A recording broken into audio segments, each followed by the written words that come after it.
Goregaon park जमीन व्यवहाराबाबत एक मोठी अपडेट हाती येतेय। शीतल तेजवानीचा दुय्यम निबंधक कार्यालयामध्ये व्यवहार रद्द करण्यासाठीचा अर्ज आलाय असं समजतंय। वकिलांमार्फत तेजवानीने अर्ज केलेला आहे असं समजतंय। व्यवहार रद्द करण्यासाठीच्या अर्जावर शीतल तेजवानीची सही सुद्धा आहे। शीतल तेजवानी भारतातच असल्याची माहिती मिळतेय। आता तेजवानीला अटक का झाली नाहीये असा प्रश्न उपस्थित होतोय। पोलिसांच्या कामगिरीवर हा सगळा प्रश्न उपस्थित होतोय। आणखी तपशील घेऊयात प्रतिनिधी ज्ञानेश्वर चौतमल यांच्याकडून। ज्ञानेश्वर, तेजवानीवर गुन्हा दाखल झाला, पण या सगळ्या प्रकरणात अद्यापही पोलिसांना पाहिजे असलेली आरोपी शीतल तेजवानी आणि आणखी दोघे सापडलेले नाहीत। या सगळ्या दरम्यान एक गमतीशीर गोष्ट समोर येते, ती म्हणजे आता आपण जर बघितलं असेल तर जो दुय्यम निबंधक कार्यालयामध्ये अर्ज करण्यात आलेला आहे, या अर्जामध्ये शीतल तेजवानीची सही आहे।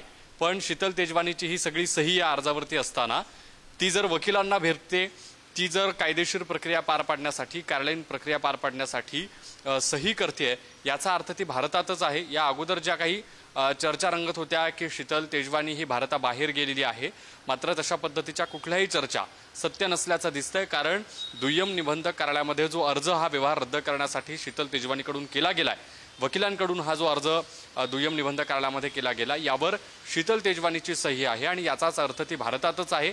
मात्र अजूनही ती पोलिसांना कशी सापडली नाही की पोलीस तिच्यापर्यंत मुद्दामून पोहोचत नाहीत, अशा पद्धतीचा पोलिसांच्याच कामगिरीवर प्रश्न या निमित्तानं उपस्थित होतो आहे।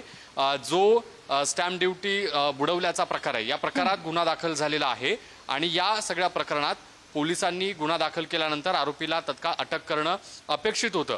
पोलिसांना ती मात्र सापडत नाही। मात्र ती एक कुठली तरी कार्यालयीन प्रक्रिया पार पडताना तिच्या वकिलांना भेटते, सह्या करते आणि मग हे सगळं असं घडत असताना पोलीस मात्र तिच्यापर्यंत पोहोचण्यासाठी कमी पडतायत का, अशा पद्धतीची दुसरी एक वस्तुस्थिती जी आहे ती या निमित्तानं आपल्याला बघायला मिळते आहे। या सगळ्या प्रकरणात व्यवहार रद्द केला जातोय कारण ही सगळी कायदेशीर प्रक्रिया आहे। मात्र मुळात आपण जर लक्षात घेतलं तर हा व्यवहारच गैरव्यवहार, बोगस दस्त आहेत आणि अशा पद्धतीनं बोगस दस्त होत असताना या मूळ प्रकरणात गुन्हा अद्यापही दाखल झालेला नाही। जर एखादा व्यवहार होत असेल तर त्यात स्टॅम्प ड्युटी भरली नाही म्हणून गुन्हा दाखल होणं एकीकडे, आणि दुसरीकडे हा मुळात संपूर्ण व्यवहारच बोगस आहे।